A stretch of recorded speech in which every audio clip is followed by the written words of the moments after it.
อยู่เฮือนพ่อละน้อยก่อนตะกี้น่ะโอ้เจ้าถามมันเว้า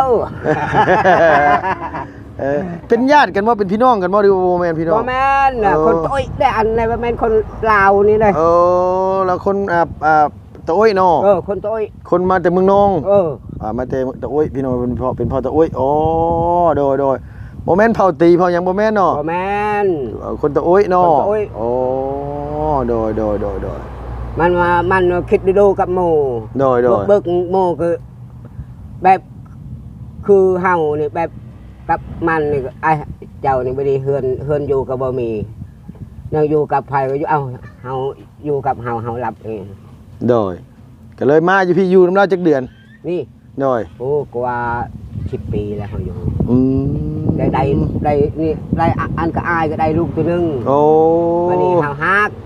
เอามาห้างเอาฮักไปเจ้าตั้งเฮือนฮักเด้ออยู่กับเฮานี่เฮาหลายลูกหลายคนโดยก็เลยมาตั้งอยู่นี้โดยเฮาตั้งอยู่นี้เฮาขอแล้วยังบ่ได้ให้กระเด็นนี่คือมือเฮาให้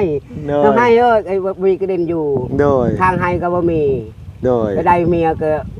ก็หมดยกขุกหมกโปกป่วยที่ได้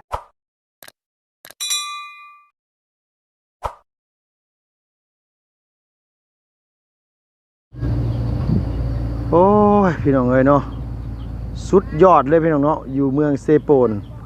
แขวงศรรณเขตมื้อนี้อยู่บ้านสกีพีน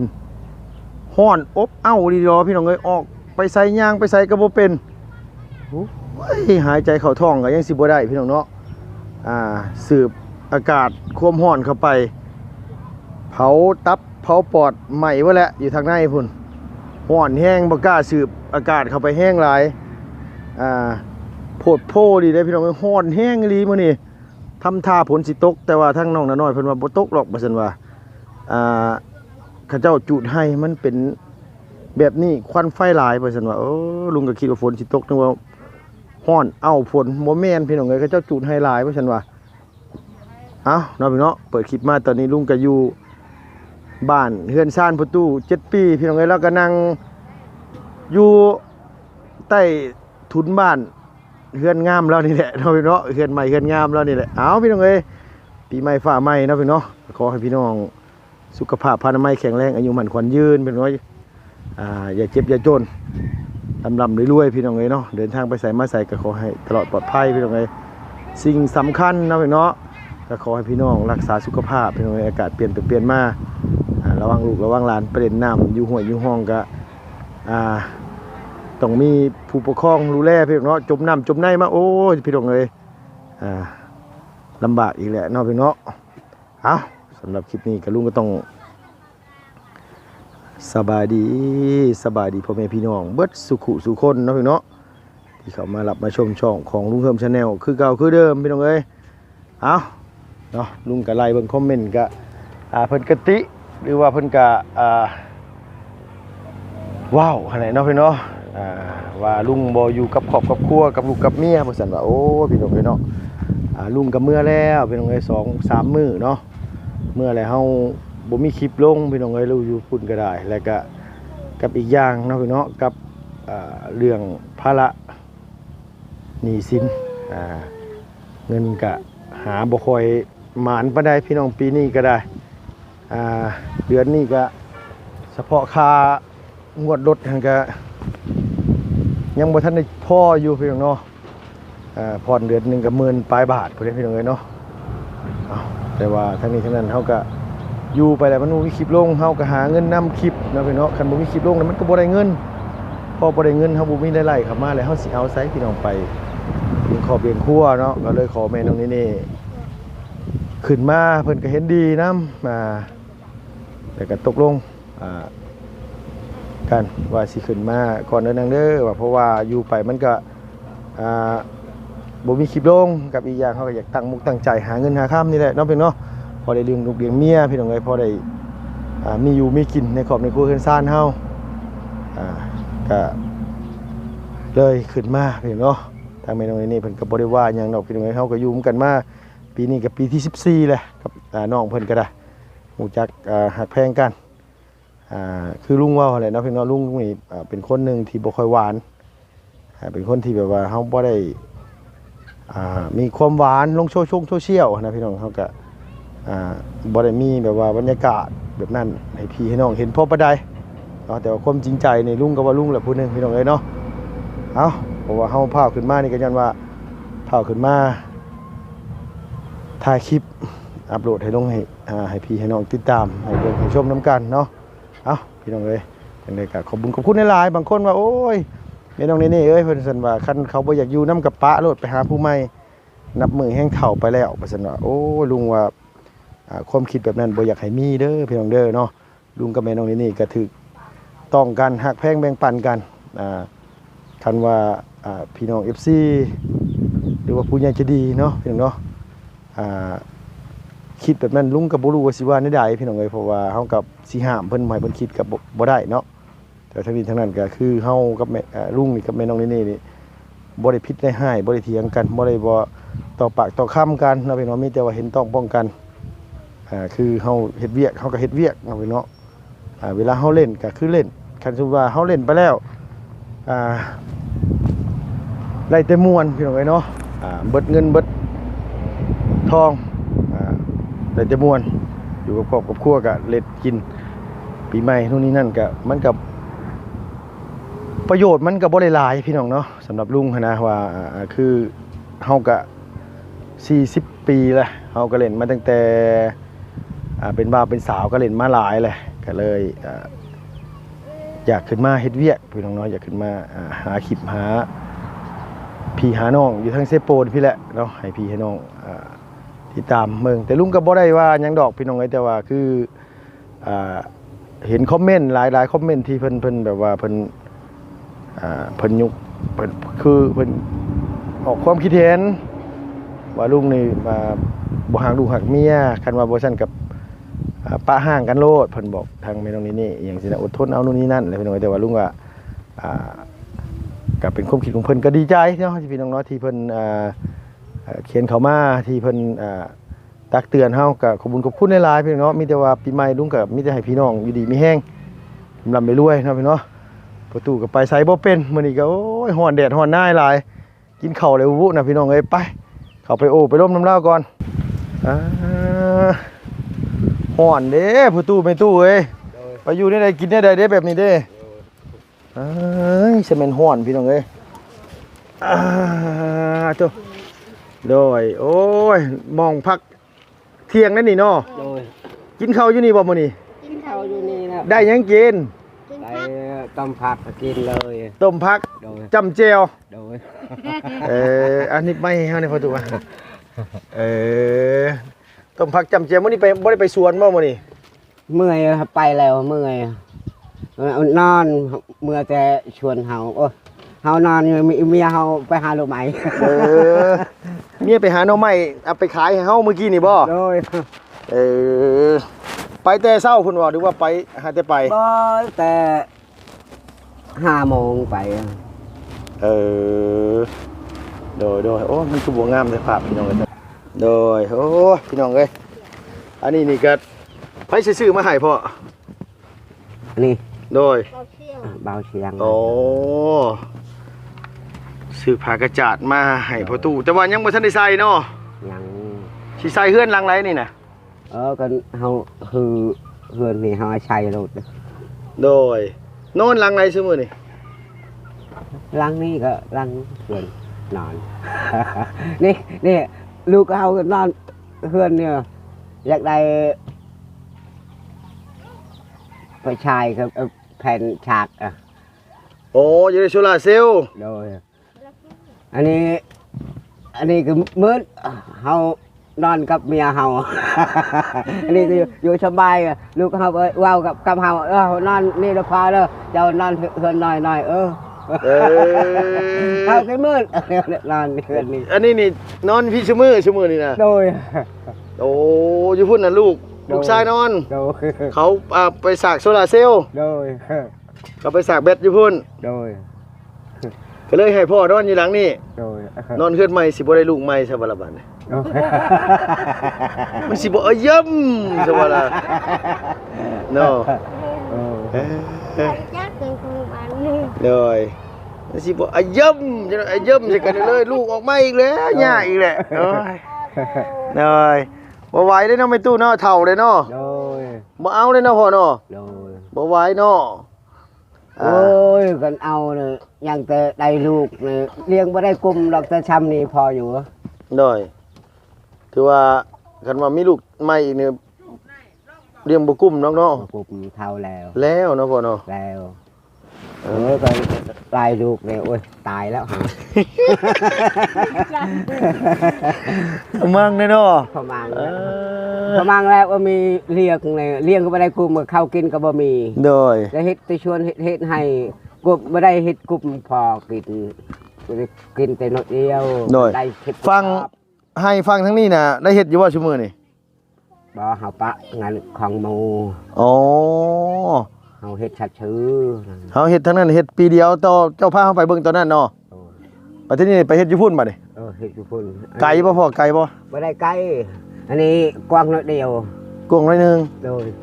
ปลูกหยังแน่ก็ปลูกหยังแน่ ครับเฮาปลูกมักเชอรี่ปลูกมักแตง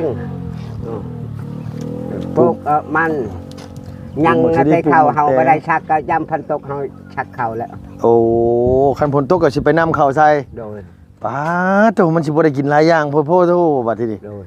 ครึ่งหนึงมันครึ่งหนึงข้าว โดย นั่นเฮาเฮ็ด อันนี้นี่ดินไผพ่อดินเจ้าบ่หรือว่าดิน ดินข้าว เอ่อ เฮาเฮ็ดแต่มือหนึงนี่ชงคืน ปีหนึง ปีหนึงเฮา อ๋อปีหนึงก็ส่งคืน ชงคืนนั่น โดย บ่ เอ้า มีทาง แบบคือพ่อนี่บ่ได้มีดินดอนเป็นของตัวเองเลยเนาะ บ่มี มีแต่ขอหมู่เฮ็ด โดย อืม คือหมู่ทางแต่เก่าคืออันนี้ก็หลายคนเลยปลูกกล้วยนี่เด้ โดยโดย กระเด็นเฮาอันนี้คือกระเด็นเฮา โดยโดย เฮาเอาเมียเฮาเอาใหม่ โดยโดย มาเฮาอยากได้คือหมู่คือบ่มี เพราะว่าหมู่หมายไว้เบิดแล้ว โดยมา หมู่ปลูกไว้เบิดแหละปลูกกล้วยปลูกอ้อยไว้เบิดเลยเนาะ โดย อันนี้ เฮาเอาเมียเฮาบ่มี เฮาเอาซ่ากูหมู่ โดย ได้เมียแหละบัดทีนี้บัดดินดอนต้นหญ้ามันเบิดแหละ หมดแล้ว อื นั่ ม น โดยโดยโดยก็เลยบ่ได้บ่มีน้ำเขา โดยบ่มีน้ำเขาเขาคืออยู่ก่อนคือเฮ็ดก่อนคือหมู่ได้ โดยนี่เฮาคอยแต่เอ้ยนางให้เฮาเฮ็ดกับหมู่ก็ไม่ได้เฮ็ดกี่อันนี้เฮาทางเด้อนี่แบบนี้เฮาขอทาง โดย ทางเด้อเอาเฮ็ดเจ้าเฮ็ด โดย ปีหน้าก็ชงคืน โดย แกกินแกอยู่นั่นแล้วเจ้า โดย เจ้าบ่มีเท่านั้น โดยโดยสมมุติคือว่าไปเฮ็ดนี่คิดว่าได้จักสอบพอเขาคันสมมุติว่ามั มัน นเฮ็ดอ่ะ โดย ได้แต่ชีผู้ชอบคนเข้างามเลย10ปลายเนาะ 10ปลาย โดย อืมดินมันบ่หลายเนาะ โดย โดยพอง่ายๆก็คือเฮ็ดมันน้ำแน่ โดย พอได้แก้เนาะ โดยพ่อแกใครกินอยู่แบบนี้แล้วอยากได้ลายก็บ่มี ว่าเพิ่นว่าดินนอนต้นหญ้านี่ก็ได้แล้วเนาะ ได้ นี่เนาะ แล้ว ดีใจป่ะพ่อ เอาดีใจโอ้ มีแหงแล้วเฮา โดย เป็นไร คันย้ายไปอยู่พุ่นคันมีเฮือนมีซ่านแห่งคักได้เนาะ โอ้ เออ ไปงานอยู่ปุ่นก็ไปเพื่อนงามโอ้ โดย เป็นเพื่อนแบบนี้คือโอ้ยรักอาย คักได้พี่น้องเอ้ยเสียงอีพ่อแล้วหัว อยากอายได้แล้วว่ะก็แม่นคมเล่าได้เนาะ โดย หมู่มาเล่นก็บ่อยากบ่กล้าให้หมู่ขึ้นเฮือนบ่ได้เนาะ โดย พระ เล่นชัดชื่อก็อยู่กระเด็นนี่ โดย แบบเจ้าก็แบบเฮานี่ โดย ก็ไปขึ้นอยู่เฮือนเกิดว่าวพื้นว่าวแฟนบ่มีแล้วไผอยากขึ้นเฮือนแบบเฮานี่เอ้าไผเจ้าแข่งเจ้าเมืองก็บ่อยากขึ้นเนาะ โดย แบบเฮานี่ ฮ้อนเด้เนาะพ่อเนาะ โดย ขึ้นไปอยู่บ่ได้เด้เนาะ อยู่ได้ ออกฮ้อนออกร้นเด้เนาะลังกะสีต่ำๆบัดนี้โอ้ยพี่น้องเอ้ย ตายโมแล้ว โดยมันก็สิบ่ซ้ำไฟลวกกับคุณบ่ล่ะบาดนี้เนาะแล้วมื้อใดสัมพ่อใหม่เพิ่นสิมาส่งซะ จัก แต่เพิ่นสั่งแล้วเนาะใหม่เนาะ โดย แต่ใหม่ยังบ่ทันมาส่งแต่เสาพี่น้องเอ้ยให้เห็น ตาม มี เพิ่ เสาน แล้วก็บ่แล้วตามเพิ่น อืม เอาก็อยู่สบาย โดยจะได้หลังซำได้พ่อเฮือนนี่จะได้ซำน้องน้ำนี่บ่ซำอยากได้ซำเฮือนน้องน้ำนี่บ่ โอ้ยอยากได้ซ้ำนั้นเอ้ย อยากได้สำนั้น โดย ก็แล้วแต่เพิ่นเช็ดให้เนาะ โดย ขอให้มันดีกว่านี้ โดย ดีกว่าตัวนี้เนาะ โดย ดีกว่าตัวนี้คือนี่เนาะ โดย คันได้ดีกว่านี้ก็สิใครแน่นะพ่อเนาะ ใครแน่ โดยบ่ง่ายก็คัน ก็ได้ลื่นก็ก็ช้ำเป็นเพื่อนพอใช้แล้วพอแกพอกินพออยู่แล้ว โดยเพื่อนพอใช้นั่นเพื่อนแปลนมัน โดยอันหลังอันเนาะ โดย อันเฮือนอันมาพ่อน้องน้าน้อยเนาะ โดย เออ พอกินพออยู่แล้วนะ สำนั้นก็อุ่นใจแล้วเนาะพ่อเนาะ ใจ สบายใจแล้วเนาะสำนั้นเนาะ โดยสบาย อื ใจ มโดยบ่ได้หวังว่าเอาหลังใหญ่หลังโตดอกเนาะพ่อเนาะ โดย เอาพ่อชนแดดชนฝนได้เนาะ โดย ว่าง่ายๆฝนตกมาบ่ได้พาลูกลี่มงหันมงนี้ก็ดีใจเลยเนาะ เอาดีใจเลย โดย นี่แบบนี้ก็ยังไม่ปั๊บ ยามพันตกนี่เบิกนี่เอาละเฮือนนี่เมียเขาต่อยอยู่ข้างนี่เลยไปเฮือนพอชัยเฮือนกอพุ่น โดย มะอยู่ไปอยู่พุ่นบ้าก็ไม่ช้ำนี่หักพุ่นอันชกี โดย หัก เฮือนฮักบ่ บ่นี่ไม่หัก ไม่ฮัก เออ โอ้ ลมลาย โดย อันนี้ว่าบึกอันนี้มัน อ่า เปิดพุ่นอยู่ห่มโอ้ย บ่กล้าอยู่เลยเนาะ กาอยู่แล้ว เออโอ้ยน้องเอ้ยอ่า ไม่นี่นะยังยาหักอ่ะ โดย นี่ไม่นี่ อ่า รวมบังพันตกนี่ โดย เฮาย่อ บ่ไหว้เนาะ บ่ไหว อยู่บ่ได้เนาะ บ่ได้ลูกเฮาไปหมดกลางคืน โดยบ่อยู่มันจะคนเลย บ่ได้นี่เฮานอนนี่ โดย บ่ได้ไป ลูกเฮาปบหมด เออเขาหนีเบัดเลยเด็กน้อย นี่ ปกติเพิ่นที่โตเลยเฮ้ยเอาชีวิตไว้ก่อนแล้วเขาก็สิว่าแหล้ว โดย อีพ่อกับอีแม่เฒ่าแล้วแต่เล่าเขาสิว่าเลยเนาะ โดย หนีเบัดเลยเด็กน้อยน่ะ นี่หมด ยาก็ไปหมด อยู่เดียวเฮานี่เฮานอนอยู่นี่ โดย อยู่ชาตินี่ เออ นอนเฮาตาย อืม ตาย คือชุมลูกมาหาสิกับม่วนอยู่บ่หอม่วนบ่คือชุมลูกมาเยี่ยมมายามชื่อเจ้าสินะม่วนอยู่บ่ โอ้ม่วนโดย ม่วนเนาะ โดย โดยว่าง่ายก็ใครกลัวบ่มีไผมาเล่นน้ำเนาะใครกลัวบ่มีไผมาซอยเนาะพ่อเนาะ โอ้บ่มีไผลิดเกิดเว้าแต่เว้าชัดชื่อ โดย เพิ่นเฮ็ดเฮ็ดงานสิโมไป โดย ว่าไปอยู่ตารางเฮ็ดไปรวมเด้อนั่นไป โดยโดยมีช่วงใดพอที่แบบลำบากชุดๆเลยทุกข์แห้งอีหลีโลช่วงมีช่วงใด โดย ช่วงไหนแบบว่าเจ้าทุกข์แห้งที่ผ่านมานี่ช่วงลูกน้อยบ่หรือว่าช่วงตอนนั้นนี่ ตอนนี้โอ้ยเฮาก็แต่นี่ซ้ำนี่เฮาถูกก็เมียตายก็อยากยังกินอยากกินนม แม่ตาย เออ เออ เฮาอยากกินนมห้อยๆซ้ำนี่ โดย แล้วไปให้นี่ก็แล้วอ้ายก็ตายพ่อก็ตายโอ้ย แล้วทางพ่อตู้นี่ใหญ่มาน้ำไผซะ ใหญ่ โดยเจ้าดิใหญ่มาน้ำไผ เฮาใหญ่เฮาแถวอยู่บ้านนี่แหล้วเพื่อนเฮาเพื่อนละนาน้อยนี่หมด2 เดือนปลายเฮาอยู่ เออ เฮากินแบบนั้นแหละ โดยแต่เจ้ายังบ่าวพุ่นบ่ โอ้ย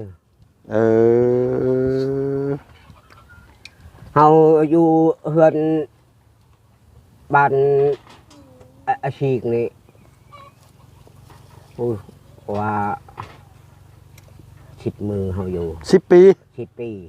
โอ้ เอาเฮ็ดให้เฮ็ดชวนเฮ็ดให้เฮ็ดชวน โดย เฮ็ดให้นั่นไปกับโม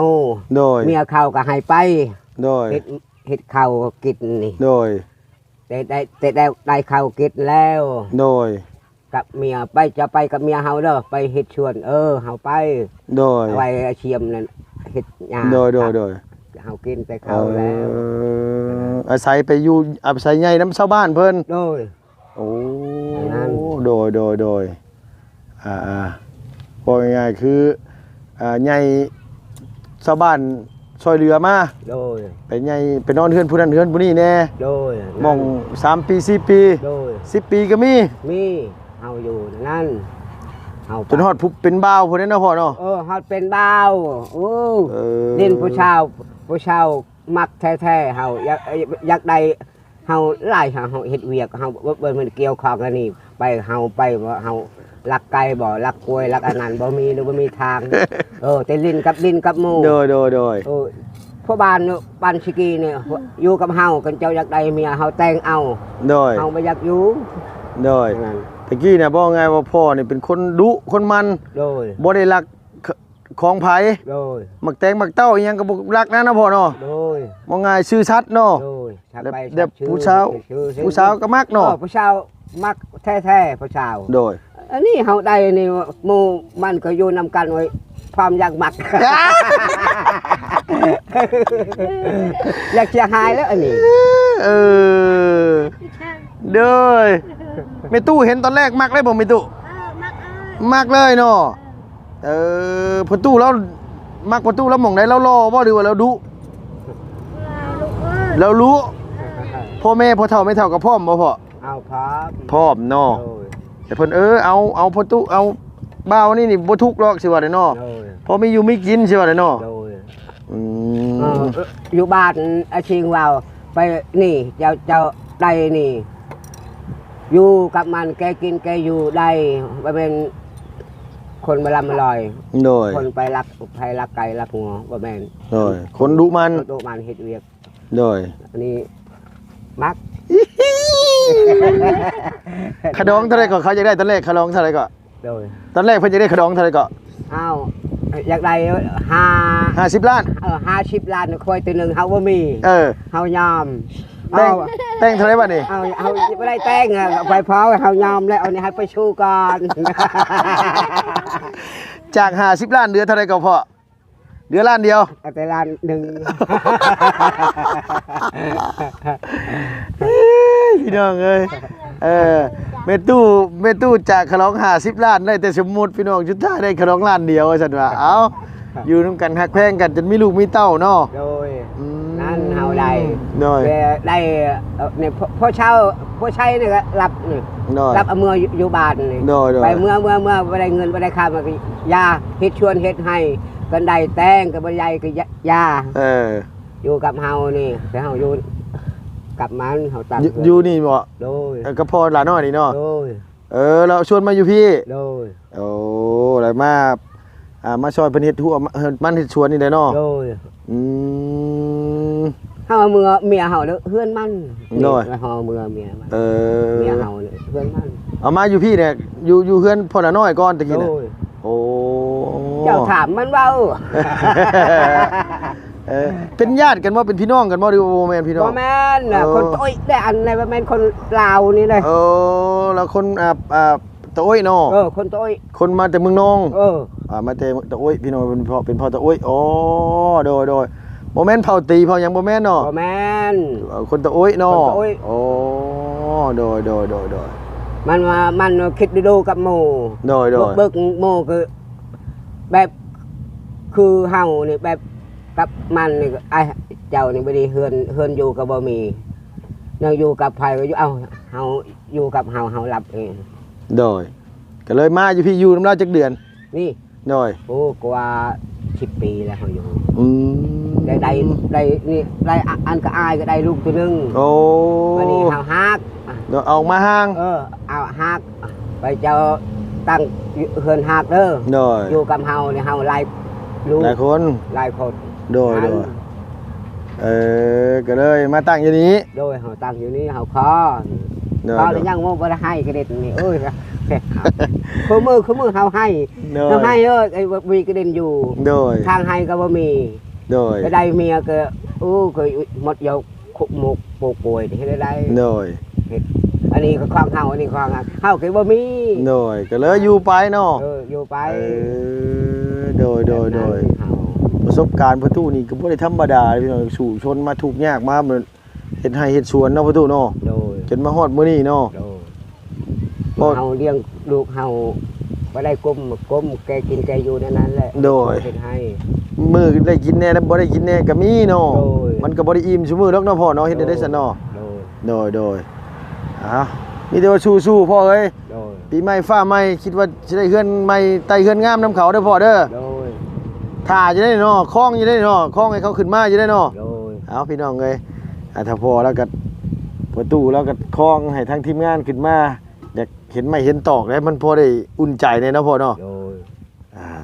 เอาอยู่ก็ กับเจ้าแล้วโอ้ยม่วนเฮาอยู่ ม่วนบ่ ม่วน ว้าว เจ้าเลี้ยงคนเฮาทุกอย่างนี่คนบาปวินนี่ โดย ว่าพี่น้ำนาเอาชอยนำเด้เขาเอา โดย นั่นอยู่นี่ลูกมีแหงแล้วเฮาได้สามีโอ้ย คักแล้วเนาะ คักแล้ว คักแล้วเนาะคันได้เฮือนนี่แฮงคักกว่านี้เนาะ โอ้ยอยู่สบาย โดย โอ้แล้ว เอาติดตามมึงไปเรื่อยๆพ่อเอ้ย โดย เฮาก็บ่